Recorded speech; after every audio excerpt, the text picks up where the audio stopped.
আজ আমরা ডুব দেব রবীন্দ্রনাথ ঠাকুরের লেখা একটা অসাধারণ ছোট গল্পে শুভা। এই গল্পটা এমন এক মেয়ের যার না বলা কথাগুলো যেন তার চারপাশের প্রকৃতি বলে ওঠে। চলুন এই মর্মস্পর্শী কাহিনীর আরও গভীরে যাওয়া যাক। ভাবুন তো, গল্পের শুরুটাই কি সাংঘাতিক একটা আইরনি দিয়ে হচ্ছে। সুভাষিনী, যে নামের মানে হলো মিষ্টিভাষী, সে কিনা জন্ম থেকেই বোবা। এই একটা লাইনই যেন তার সারা জীবনের যন্ত্রণা আর বিদ্রূপের একটা পূর্বাভাস দিয়ে দেয়। তো কে এই শুভা? চলুন পরিচিত হওয়া যাক তার জগতের সাথে, যেখানে নীরবতাই ছিল তার একমাত্র সঙ্গী।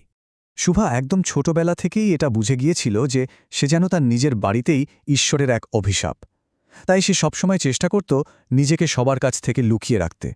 ওর মনে হতো সবাই যদি ওকে ভুলে যায় তাহলেই যেন বেঁচে যায়। আর তার বাবা মায়ের ভাবনাটা ছিল একদম দুই মেরুর মতো।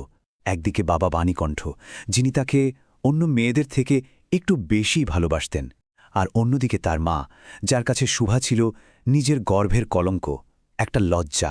এই বৈপরীত্যটা শুভার একাকিত্বকে যেন আরও বাড়িয়ে তুলেছিল। আচ্ছা, এবার চলুন দেখি কথা বলতে না পারলেও শুভা কিভাবে তার চারপাশের পৃথিবীকে অনুভব করত আর কিভাবে নিজের মনের ভাব প্রকাশ করত। কথা তো বলতে পারত না, কিন্তু শুভার ছিল দুটো অসম্ভব সুন্দর বড় বড় কালো চোখ। ওই চোখ দুটোই ছিল তার ভাষা। তার মনের সব অনুভূতি, সেটা আনন্দ হোক, কষ্ট হোক বা কৌতূহল, সব কিছুই তার চোখের ভাষায় ফুটে উঠত, যার জন্য আলাদা করে কোনো অনুবাদের দরকারই পড়ত না। মানে মানুষের ভাষা যখন তার নাগালের বাইরে, তখন প্রকৃতি যেন তার হয়ে কথা বলত। প্রকৃতির প্রত্যেকটা জিনিস তার অনুভূতির সঙ্গী হয়ে উঠেছিল। চণ্ডীপুর গ্রামের এই যে শব্দগুলো, নদীর স্রোতের আওয়াজ, মাঝিদের গান, পাতার মর্মর ধ্বনি, এগুলোই ছিল শুভার সাথে তার পৃথিবীর রোজকার কথাবার্তা। এই সব শব্দ মিলেমিশে তার শান্ত হৃদয়ের তীরে আছড়ে পড়ত, ঠিক যেন সমুদ্রের ঢেউ। এই ছবিটা ভাবলেই কেমন যেন লাগে, তাই না? নিস্তব্ধ দুপুর, একদিকে বোবা একটা মেয়ে আর অন্যদিকে বোবা প্রকৃতি একেবারে মুখোমুখি বসে আছে, যেন একে অপরের সব কথা বুঝতে পারছে। কিন্তু শুভার জগতে এমন কিছু বন্ধুও ছিল যারা কোনো কথা ছাড়াই তার মনের সবটা বুঝে নিত। চলুন তাদের সাথে পরিচিত হই। মানুষের ভিড়ে একা হলেও জানেন, এই প্রাণীদের জগতে শুভার কিন্তু বন্ধুর কোনো অভাব ছিল না। তার সবচাইতে কাছের বন্ধুদের তালিকায় ছিল গোয়ালের দুটো গাভী, একটা ছাগল, একটা বিড়াল ছানা, আর হ্যাঁ, একজন মানুষও ছিল, প্রতাপ। ভাবুন, যখনই বাড়ি থেকে কোনো কষ্টকর কথা শুনত, ও ছুটে যেত ওর এই বোবা বন্ধুদের কাছে। ওরা যেন নিজেদের একটা বিশেষ ক্ষমতা দিয়ে ওর মনের কষ্টটা বুঝে নিত আর নিজেদের মতো করে ওকে সান্ত্বনা দেওয়ার চেষ্টা করত। আর প্রতাপ, সে ছিল গ্রামের এক অলস, মানে যাকে বলে একেবারে অকর্মণ্য যুবক। তার প্রধান কাজ ছিল ছিপ ফেলে মাছ ধরা, আর মাছ ধরার জন্য তো কথা বলে না এমন সঙ্গী সবচেয়ে ভালো। তাই প্রতাপ শুভার কদর বুঝত আর ওকে ভালোবেসে সু বলে ডাকত। প্রতাপের কাছে নিজেকে প্রমাণ করার জন্য শুভা কি ভাবত জানেন? ও মনে মনে চাইত যদিও ওর কোনো ম্যাজিক্যাল পাওয়ার থাকত, যদিও একটা জলকুমারী হতে পারত, তাহলে হয়তো প্রতাপকে অবাক করে দিয়ে বোঝাতে পারত যে সেও কারোর চেয়ে কম নয়। এই কল্পনাটা ছিল ওর আত্মমর্যাদা খুঁজে পাওয়ার এক নীরব চেষ্টা। কিন্তু শুভার এই শান্ত জগৎটা ওটা বেশিদিন টিকল না। ওর বয়স বাড়ার সাথে সাথে সামাজিক চাপ ওর জীবনে একটা বড় সংকট নিয়ে এলো। ব্যাপারটা হলো, সেই সময়কার সমাজে মেয়ের বিয়ে দেয়াটা ছিল বাবা মায়ের সবচেয়ে বড় দায়িত্ব।